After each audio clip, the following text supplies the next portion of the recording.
Olá, estamos começando a nossa live de hoje. Agradeço, sempre preciso olhar o número porque aumenta, já são 515 mil inscritos no meu canal. Muito obrigado mesmo. E você que está inscrito no meu canal, gosta do conteúdo do meu canal, indica para um amigo, é fácil.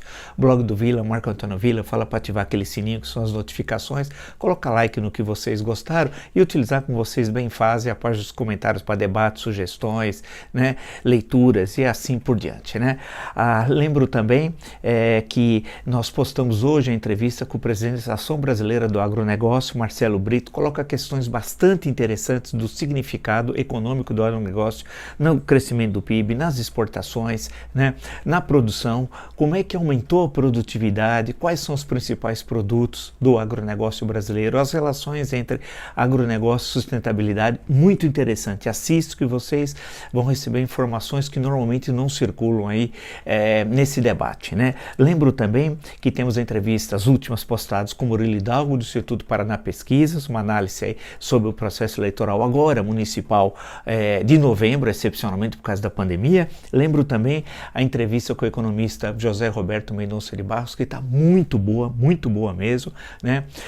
Tem questões, fazer uma análise da evolução econômica do Brasil, da economia brasileira, especialmente nesse século, nessas 2 décadas, e dos problemas, né, o que eu chamaria numa linguagem cepalina, ele não falou isso, dos pontos de estrangulamento, né? E lembro também a entrevista de Ciro Gomes, com base no livro Um Projeto para o Brasil, um projeto nacional para o Brasil, né?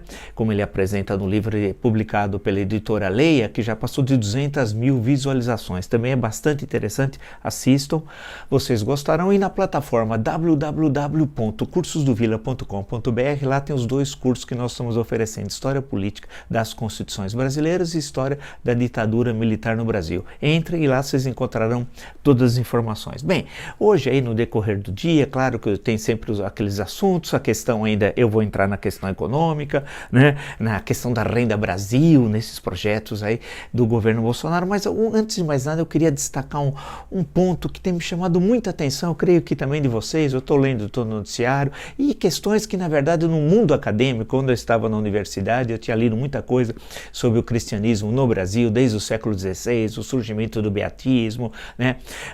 Depois o processo disso no século XIX, minha tese de doutorado foi sobre Canudos, chama Canudos, o Povo da Terra, saiu várias edições, está esgotado no momento, e para entender o processo, no caso da tese, de evolução do cristianismo aqui no Brasil, muito mais do que do catolicismo, mas do cristianismo, e depois andei estudando algumas questões do século XX, para tentar entender fenômenos mais recentes, que é o caso dos evangélicos, que em termos de massa é o fenômeno das últimas 2 décadas do século passado e das 2 décadas desse século, portanto cerca de 40 anos. E o episódio dessa senhora chamada Flor de Lis,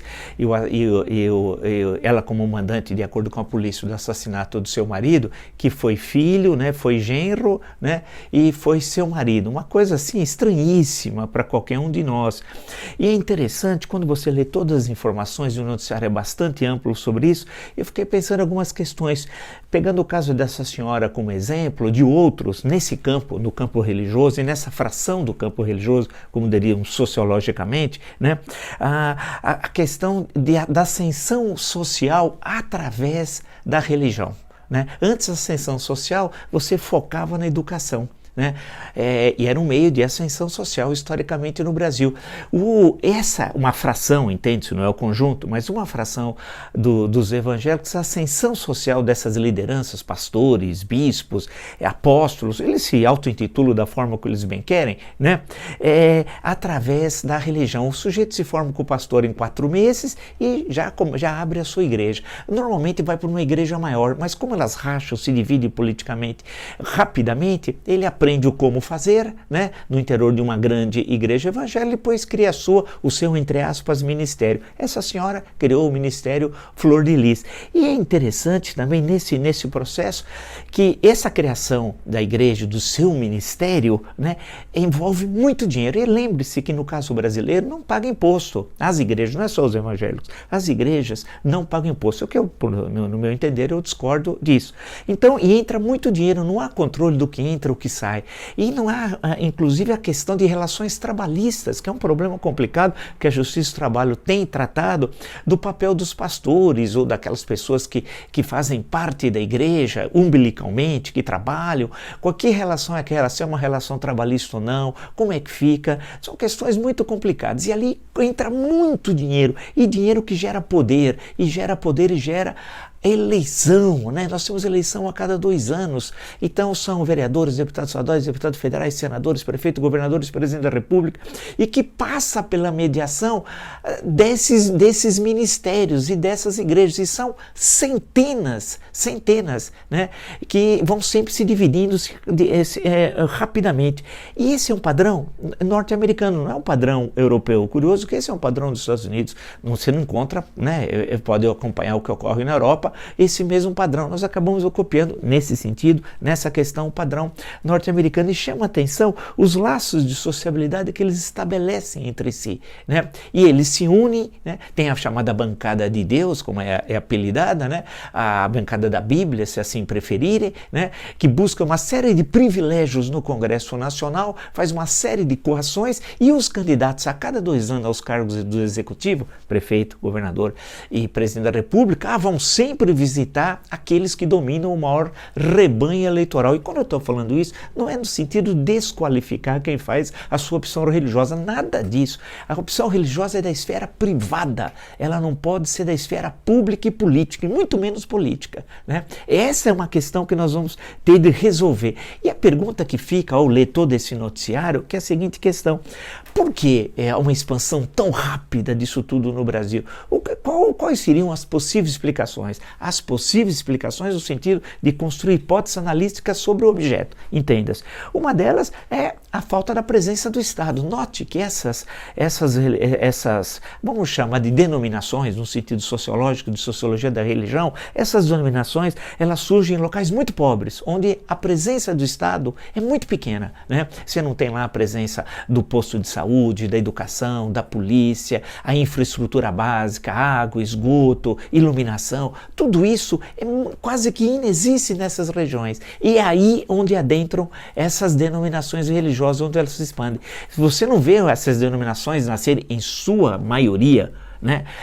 Ou quase em sua totalidade, quase, porque há algumas exceções, em regiões ricas. Não, ela surge em regiões onde a presença do Estado é muito deficiente. Por outro lado, em locais, e não é só lá, mas é no conjunto do Brasil, há um baixo nível de consciência política, né? De consciência republicana, de Estado laico, né? Isso algo que está presente no Brasil e não é de hoje, é um fenômeno histórico que nós imaginamos que em certo momento há alguma modificação, como por exemplo, no movimento impeachment, mas não, né? Aquilo se esvai quando passa e volta àquele baixo nível de consciência política. E também esse fenômeno poderia ser interpretado, eu estou no terreno das hipóteses, registre-se, como que fica aquele elemento hegemônico naquele espaço. Qual era? Era a Igreja Católica. Onde está a Igreja Católica? Perdeu todo esse espaço. Naquela estrutura burocrática antiga, né, de milênios, e aqui no Brasil há mais de meio século, né, desde a primeira missa, na chegada de Cabral, você tem aquela estrutura pesada que não dava conta das mudanças que estavam ocorrendo no Brasil. Não tanto só no campo da espiritualidade, porque também tem de ser lembrado que essas igrejas ocupam esse espaço e conseguem fazer com eficácia, tendo em vista o aumento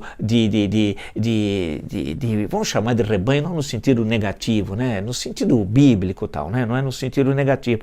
Mas a mudança que as regiões metropolitanas, as enormes regiões metropolitanas trouxeram no Brasil, né? Problemas que não eram aqueles do mundo rural, né? O rápido processo de urbanização, e cada vez mais intenso nos últimos 40 anos, criou regiões metropolitanas enormes, com 10, 15, 20 milhões de pessoas e uma série de demandas. Também no campo do religioso, e no campo religioso a Igreja Católica não dava essas respostas. E aí essas pequenas igrejas, que depois vão crescendo, conseguem responder, e surge um capitalismo evangélico, que é uma questão interessante da gente também discutir e refletir. Vamos rapidamente fechar essa questão para entrar nas questões no ponto mais conjuntural de hoje, da conjuntura bem caliente de hoje. Vamos lá. há um capitalismo evangélico que também tem de ser isso. Eu sei que no campo eu trabalhei com colegas na área de sociologia da religião, tem estudos interessantes, mas muitas vezes o grande público desconhece. Quando eu falo grande público, é as pessoas mais interessadas a ler, em acompanhar. Há um capitalismo evangélico. Então perceba que no caso do Rio, e essa senhora é produto da região metropolitana no sentido mais amplo, ela estava em Niterói, do outro lado da Baía da Guanabara. Mas é interessante estudar por que nesse universo, e o universo do Rio é onde isso está mais transparente, você tem milicianos que fazem política, traficantes que não conseguem fazer política, como os milicianos, né, e que fazem com eficácia, infelizmente, tem de registrar, e tem a presença dos evangélicos. Evidentemente não estou identificando ele com os milicianos nem com os traficantes, mas entender esse espaço, por que isso tudo ocorre lá onde o Rio, isso está mais evidente, não é só lá, registro. É um ponto para a gente refletir. Como esse espaço aqui no canal é um espaço de pensamento, de reflexão qualificada sobre o Brasil, eu queria pegar esses pontos aí para depois a gente ver como analisá-los. Agora, uma questão está presente. Falta laicismo, né? Ou seja, o Estado laico foi perdendo espaço. Então, acho que é necessário recolocar o Estado laico como ponto central na discussão política no Brasil. A religião é da esfera privada, não da esfera pública. Bem, vamos lá, né? O noticiário grande que está por aí hoje, que tem aquelas coisas de sempre, mas eu estava vendo a questão da pandemia, que parece que a pandemia acabou, né? O Brasil voltou ao normal, só que já estamos chegando a 120 mil mortos, 120 mil óbitos, 120 mil óbitos, a média macabra de 1.000, 1.100, depois 980, 1.050, em torno de 1.000, permanece. O platô está lá, quer dizer, subiu, parou ali no platô e não desceu a tal, entre aspas, montanha. O Osmar Trevas, lembra?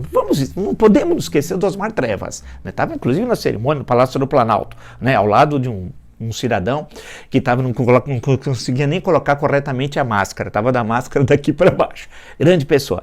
O Osmar Trevas falou que o ápice era dia 8 de abril, isso eu não me esqueço, 8 de abril, né? E falou que era uma gripezinha, comparou episódios do Rio Grande do Sul. Tudo errado. E as pessoas aparecem publicamente. Eu acho que depois a pessoa falar uma bobagem dessa e com os efeitos disso tudo, devia se esconder. Mas a pessoa ainda continua aparecendo publicamente, falando como se não fosse nada. Mas essa média macabra, nós já estamos há 104 dias sem ministro da Saúde.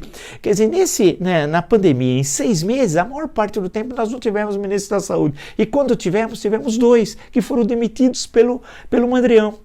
É um negócio assim inacreditável.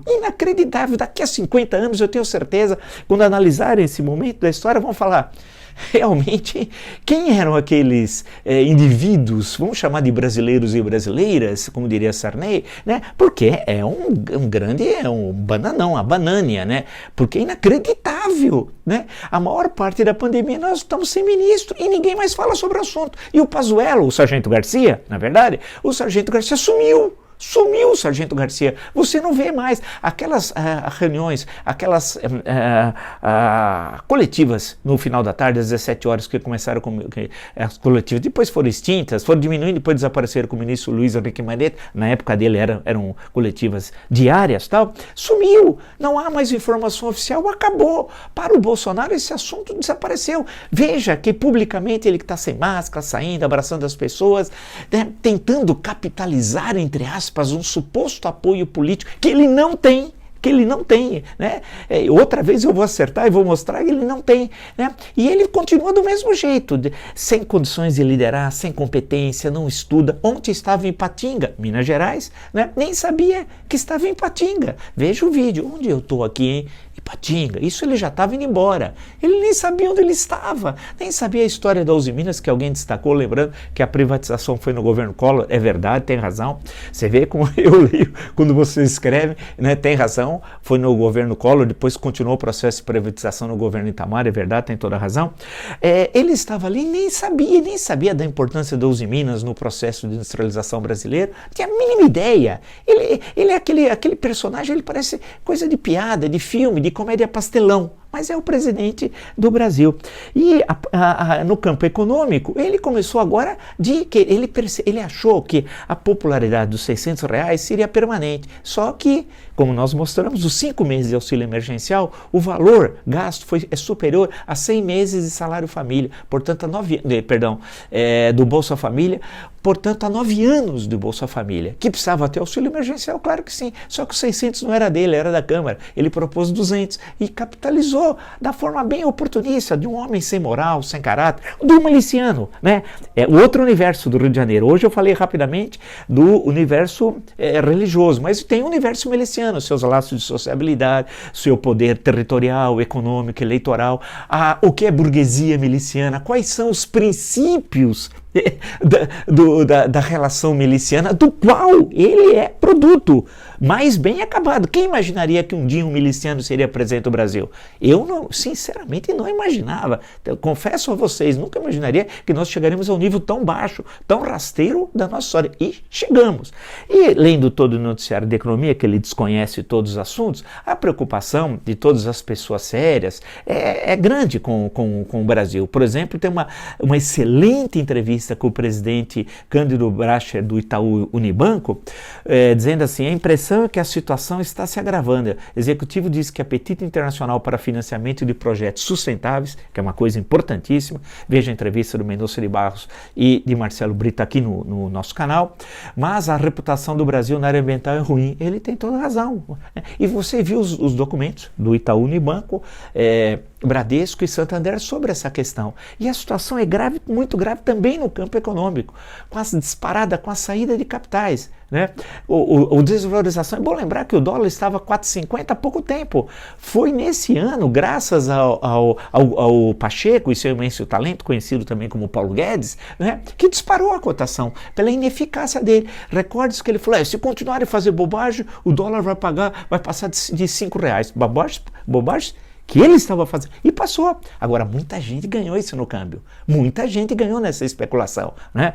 Então, quando você vai dar uma olhada na Renda Brasil, ele imagina o Bolsonaro, que um programa igual o Bolsa Família, ele lê um programa desse tipo, não no sentido, ele não sabe qual é o objetivo de um programa desse, é enfrentar a miséria, mas construir condições para aquela família que está recebendo aquela ajuda, que não pode ser ad eterno, ela tem de construir condições, e aí cabe ao Estado fomentar essas condições de desenvolvimento no campo econômico. Tem de formar essa mão de obra, qualificá-la, ver ter projetos de experiência, experimentais em várias regiões, porque são regiões diferentes. Não pense que o Bolsa Família é só para o Nordeste, assim como o Renda Brasil, como eles chamam, é nas grandes regiões metropolitanas, né? Em suma, é necessário ver cada região, qual é o problema, como enfrentar, como que esse auxílio seja um momento de passagem e não de permanência. Mas ele entendeu, assim como o PT entendeu também, e o Lula, veja o meu artigo Canudos e os Novos Territórios Lulistas, que em 2006 eu publiquei na Folha, já falando isso, portanto é 14 anos atrás, como instrumento político. E aí que ele quer colocar um valor que é impossível nesse momento, tendo em vista as contas públicas, que estão estouradas. A situação é gravíssima, é gravíssima. E o Paulo Guedes claramente está sendo queimado, né? E agora fingindo que não é dar risada, mas não, estão mostrando que ele é nada, né? Ele já foi usado eleitoralmente, né? Assim como o Moro foi usado, Sérgio Moro foi usado politicamente pelo Bolsonaro no processo eleitoral indiretamente, e depois no início do governo usou claramente, nomeando ele ministro da Justiça. O Paulo Guedes, um processo diferente, foi usado no processo, eleitoralmente, durante as eleições. Muita gente dizia: eu não voto no Bolsonaro, eu voto no Paulo Guedes, que ele é um gênio da raça, tal, o Poço de Ipiranga, gênio que não tem um livro escrito, né? E agora ele vai descartar, como ele descartou o Moro, ele vai descartar o Guedes. A grande questão é que a situação, devido à pandemia e à situação econômica, é cada vez mais grave. A pandemia nós estamos no platô. No campo econômico, a crise continua muito grave. E hoje, lendo todo o noticiário, alguns falam: aguarde o final do terceiro trimestre, né, final de setembro, e o último trimestre em termos de emprego. O resultado vai ser devastador, a quebradeira. Algo que nós estamos falando aqui antes. E está claro, a tendência é essa. E aí, o que vai dar nisso tudo e como isso envolve a questão política, que é central na discussão de hoje? Vamos lá então. A questão que se coloca nisso tudo, então nós temos uma situação econômica muito grave. O acordo, hoje o Mourão, vice-presidente, descobriu que é quase que impossível sair o acordo União Europeia-Mercosul. Nós estamos falando isso desde o ano passado e vocês são testemunhas. E o arquivo do canal mostra isso, que não ia sair. Precisava aprovar pelo Parlamento Europeu e 27 parlamentos nacionais. E que isso não ia passar. Nós falamos há um tempão. E o maior parceiro econômico da Argentina não é mais o Brasil, é a China, né? Aguarde, nós vamos ter problemas, tá aí, cenários gravíssimos, construídos por esse governo. Não é problemas herdados. Evidentemente que a pandemia agravou, mas a ação nefasta desse governo e desse presidente incapaz, que não tem decoro, não tem compromisso com o Brasil. Volto a falar, assista aquele 1 minuto e meio dele em Davos em 2019, que ele foi fazer um discurso, fez um discurso de 4 minutos, foi patético, 3 minutos lá, e veja ele conversando com o Al Gore. É uma coisa que dá vergonha, eu sinto vergonha dele. Acho que qualquer pessoa, né, que tem um mínimo de consciência política sente vergonha de ter um presidente como Jair Bolsonaro e a forma como ele se comporta. Ele quebra o decoro sistematicamente. A história da borrada, depois do bundão, depois as últimas agressões, pergunta de otário, etc. Toda aquela linguagem de marginal, de miliciano. Não é linguagem de presidente. Nunca um presidente da República tem uma linguagem tão baixa, tão baixa. E não há, vocês acompanham, de democracias consolidadas no mundo ocidental, alguém que tenha uma linguagem de marginal, como é o caso do Bolsonaro. As pessoas têm um respeito na linguagem, infelizmente, né? E todas as falas, as agressões, os palavrões, né? As piadas de mau gosto, tudo aquilo, né? Agora, tem uma questão que me parece importantíssima, e eu fiz todos esses pontos iniciais para contextualizar, para a gente ver que não é só... que é o que foi dito ontem para o ministro do Supremo Tribunal Federal, entrevistado no nosso canal. Assistam, Luiz Roberto Barroso, uma belíssima entrevista, vale destacar, e ele é presidente do Tribunal Superior Eleitoral. Vamos só explicar que o TSE, Tribunal Superior Eleitoral, é composto por 7 ministros, 3 do Supremo Tribunal Federal, 2 do STJ e 2 advogados que têm mandato de 2 anos, podendo renovar por mais 2. Bem, e sempre o presidente é um ministro do STF. No caso agora é Luiz Roberto Barroso. Bem, e ele disse: temos um presidente que defende a ditadura e a tortura. Ele está errado? Até hoje mesmo, os bolsonaristas estão furiosos nas redes sociais. As fake news estão pegando todo mundo. E os empresários, não é os empresários, uma fraçãozinha de fascistas que sustentavam essa turma criminosa, que estão caladinhos, por sinal, né? Caladinhos, porque sabe que as investigações feitas por Alexandre de Moraes vai pegá-los, né? E eu aguardo, a primeira fase foi muito bem, e eu presumo que o ministro Alexandre de Moraes esteja encaminhando bem essa segunda fase, porque ela vai terminar em Carlos Bolsonaro e no gabinete do ódio. Né? Aquele tal de Arnaud, aquele rapaz que era recepcionista de hotel em Campina Grande em 2017 e hoje é um poderoso da República, ele foi funcionário fantasma entre Campina Grande e Brasília, teve o tempo como funcionário fantasma da caterva bolsonarista, aquele gabinete do ódio sustentado por Carlos Bolsonaro. É ele que organiza tudo aqui, ele tem muito dinheiro dando para aquilo, muita grana, e esse pessoal não tem compromisso com a moral, assim como a Flor de Lis não tem, Bolsonaro e sua caterva não tem, Steve Bannon, que já até alguns esqueceram, que foi preso e pagou uma fiança milionária, que é ligado que usa o Bananinha, inclusive diz que o Bananinha se encontrou com empresários dos Estados Unidos que tinham interesse no Brasil, e veja que esse pessoal vende a mãe e entrega. Né? Vamos ficar muito atentos em tudo isso. Então, o que o ministro Barroso disse, corretíssimo. Ou seja, temos um presidente, por incrível que pareça, na vigência da Constituição mais democrática da história brasileira, e tivemos 7, temos um presidente que defende a ditadura e a tortura. Em que país democrático você tem um presidente, além de tudo que eu já falei, e tantas outras coisas em lives anteriores, que defende a ditadura e a tortura? Brasil. Não vamos falar que nos comparar com as Filipinas, né? É inacreditável. Ele defende ditadura, portanto ele viola a Constituição e defende tortura, violando também a Constituição. Não há razão, sendo assim, para alguém dizer assim, não há razões jurídicas para iniciar um processo de impeachment. Ninguém falar isso, é absurdo. E o ministro tem toda a razão ao dizer que temos um presidente que defende a ditadura e a tortura e ninguém jamais considerou solução diferente do respeito à Constituição. né? Diz ele para o presidente do TSE, a sociedade e instituições democráticas têm sido capazes de conter ensaios autoritários do atual governo. Só ensaios autoritários, ou seja, temos um governo autoritário e um presidente que defende ditadura e tortura. Em plena pandemia, a pior da história do Brasil, na maior parte da pandemia sem ministro da Saúde, né?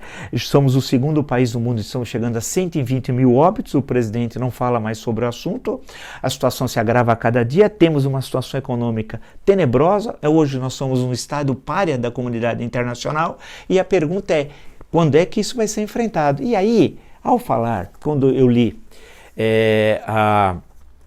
o que disse o ministro Luiz Roberto Barroso, eu me lembrei imediatamente, está aqui no meu livro, né, A História em Discurso, 50 discursos que mudaram o Brasil e o mundo, imediatamente de um discurso que está aqui do Dr. Ulisses Guimarães, do dia 5 de outubro de 1988, e eu gosto muito, né? Diz o Dr. Ulisses, a Constituição certamente não é perfeita, ela própria o confessa ao admitir a reforma. Quanto a ela, discordar? Sim. Divergir? Sim. Descumprir? Jamais. Afrontá-la? Nunca. Traidor da Constituição é traidor da pátria.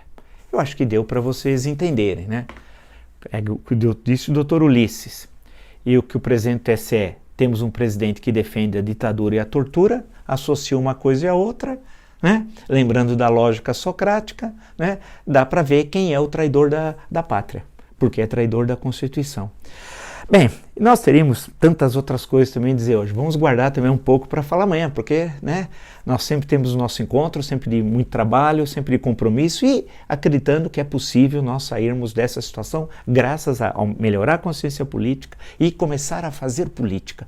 E vai chegar um momento que nós vamos ter de ocupar as ruas, né, mesmo em situação difícil como ainda estamos vivendo. Claro, com todos os cuidados em relação à saúde pública, né, mas as manifestações têm de se intensificar e cobrar de nossos representantes, especialmente no Congresso Nacional, que hajam. Há uma paralisia, não de todos, mas da maior parte dos deputados federais, da maior parte dos senadores, que com aquela estrutura que eles têm de assessores e recursos financeiros, poderiam estar participando e discutindo e lutando para salvar o Brasil do Mandrião. Né, de uma pessoa que destrói o Brasil, de um psicopata que não tem compromisso com a lei, com a ordem, com a república e não tem compromisso com a Constituição. Né? Se você gostou dessa live, de tantas outras lives no meu canal e está inscrito, agradeço, 515 mil inscritos, né? Indica para um amigo, Blog do Vila, Marco Antônio Vila, fala para ativar as notificações, colocar like no que vocês gostaram e utilizar, como vocês muito bem fazem, a página dos comentários. Né? Lembro também das últimas entrevistas hoje com Marcelo Brito, presidente da Associação Brasileira do Agronegócio, para ter informações, assistam, né, precisamos quebrar preconceitos, visões, que o sentido nosso é sempre de qualificar as reflexões sobre o Brasil. Assista a entrevista, que está bem legal.